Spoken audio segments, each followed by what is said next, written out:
What is going on with FNCS semifinals? Why does it feel like it's been a month break between FNCS? What is this break for? And are we going to get this in future seasons? Also, a lot of you guys have been asking me what's going on with all of the pro players who split up on NA, and are they actually disqualified from semifinals? Now, unfortunately, I can't give you the answer to whether these pro teams have been disqualified or not. If you guys don't know what I'm talking about, very brief summary, a whole bunch of huge teams split up between week 1 and week 2 in FNCS on NA. We had teams like Quanti, Mero, Aviv, Duke, some really big names, and a lot of them we thought were actually disqualified because we found a new rule in the rule book that said if they didn't outplace their previous team, they would be disqualified. Now, Epic has come out and made a tweet confirming that that rule will be in effect.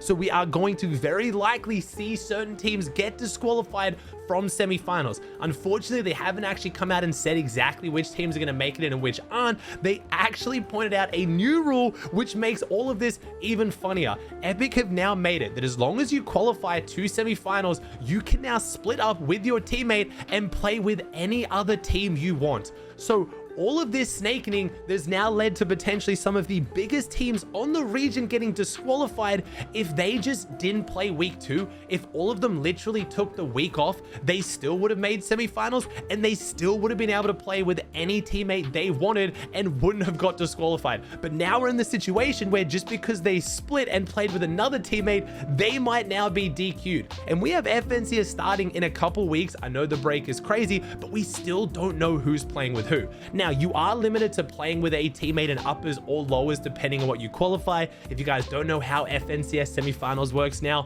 50 of the teams are going to be playing in the upper bracket, and then the other 200 teams are going to be playing in lower bracket. So you can only play with a teammate in lower upper bracket. So if you're one of those top 50 teams, you can only play with another team who placed in the top 50, and same goes for lower bracket. Now, this doesn't mean we're only going to potentially see another large snakening on NA. We are potentially going to see a huge snakening on EU as well. If there is any team out there or any player who doesn't feel super confident in their teammate, they can now just split and try to qualify through semifinals. So a lot of these teams on NA that we saw split up, we might see them potentially re-split up again and go back and play with their old teammates, because most of them actually placed worse with their new teammates than their old teammates. I know I'm using the word snake a lot, but it's getting ridiculous. I think there is a very high chance we go into semifinals with so many new teams on every region, not just NA. This new rule from Epic Games is very insane. It looks like previously they've been wanting to lock people into teammates to kind of make Fortnite a bit more competitive, a bit more traditional, making it so that it doesn't feel like it's just a high school group of the cool kids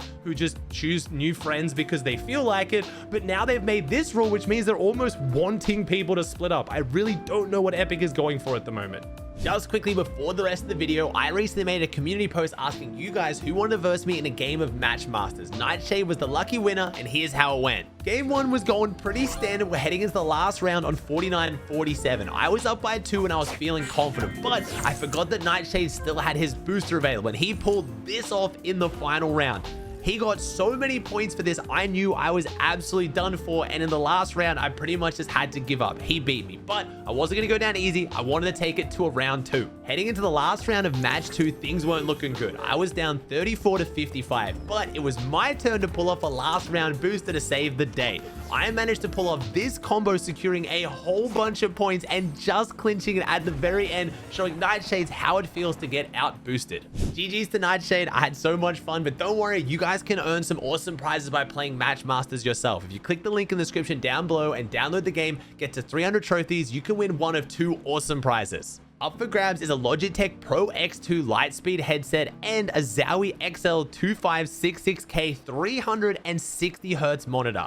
Speaking of me not knowing what Epic wants anymore, I don't know why there is this gigantic break in FNCS. You probably noticed right now, nothing's going on. We just went from all of the hype of FNCS, super exciting, who made semis, who didn't, all of the vibes, and then now there's just nothing. It feels like we're in the off season, but we're not. We still have the 2 biggest tournaments of the season to go. So originally, Fortnite brought in this bye week in this chapter, a week between opens and semifinals. And I've always said I think the reason for this is to ban cheaters. We know that Epic's been having a bit of an issue with cheaters recently. Obviously, the anti-cheat picks up a lot of them, but some of them slip through. And having a week to manually check and ban every single team and give players a chance to report people they know are being suspicious, I think is a good thing. I think 1 week off to let the players reset their vibes, especially if they're going to now make it that you can split up with your teammates. So I guess a week to figure out whether you actually want to queue with who you're queuing with, and then ban cheaters. That's a good thing. I can get over that. It's not going to have a huge, drop in content. Vibes are going to go down for a little bit, but it'll be fine. But now we have a 3-week break. I don't know why Epic added this entire extra week in there.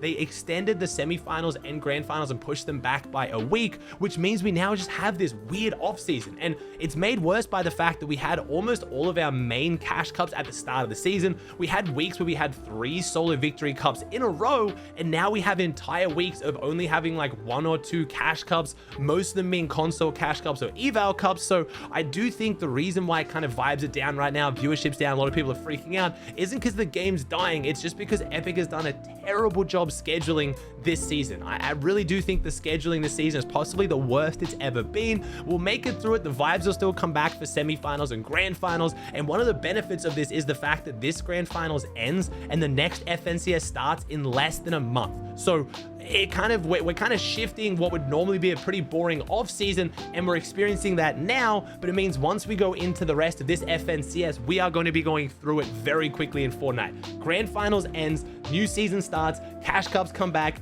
FNCS starts again, all within a 1-month period. That is going to be intense. I think one of the main reasons a lot of people have been saying they did actually delay semifinals is because of the Star Wars update. I'd be kind of sad if that is the case, but it makes the most sense. May 4th, May the 4th be with you, is when they usually do their Star Wars updates, and that would have put it right on during the weekend of FNCS. So even if the Star Wars update isn't going to change competitive, and God, I hope it doesn't. I hope we don't see something weird like lightsabers being thrown into the middle of FNCS. I guess just having a major update is just always a risk around FNCS. And if they tried to have FNCS go ahead on the regular time and didn't delay it, and something went wrong, we'd all probably complain that they should have delayed it to make sure it didn't have an issue. So it's kind of like a catch-22. You're doomed if you do, you're doomed if you don't on Epic standing. But I really wish they would just have a little bit better of a competitive structure. And if they knew there was going to be this massive delay, at least try to fill it with some solid cash cups to keep the vibes and the hype going.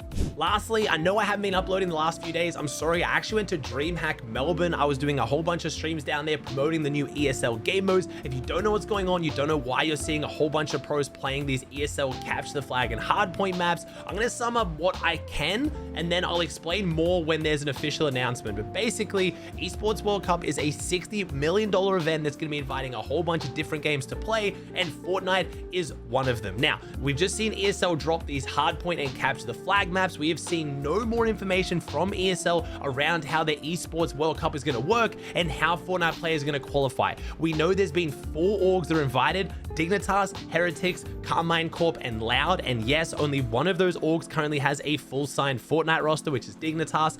Heretics does have Nako, but they don't really have anyone else outside of that. So those orgs will be competing in the Fortnite World Cup somehow, the Esports World Cup. And a lot of players are obviously looking to try to get signed by some of these orgs to represent them. However, there is a huge group of players who are currently practicing these maps and playing in different tournaments. You've probably seen some huge streamers like Reet, like Muzz, a bunch of the EU guys playing in these smaller tournaments and practicing this game mode. So they're obviously very, very confident there is going to be some form of open qualifiers for this. Now, unfortunately, there hasn't been any more information that's come out around how Fortnite is going to be qualified for the Esports World Cup. We just know if Gamersade is anything else to go off, and this is the same tournaments run by the same people that now obviously own ESL and DreamHack as companies as well, it's going to be a big prize pool and a massive tournament. So I'm super excited to talk about that more in the future. I actually got to meet the ESL guys and have a big conversation with them. I will share more details when it's actually announced, because I am going to be covering a lot of this content on my channel, just because I think it's going to be a really, really cool change of pace.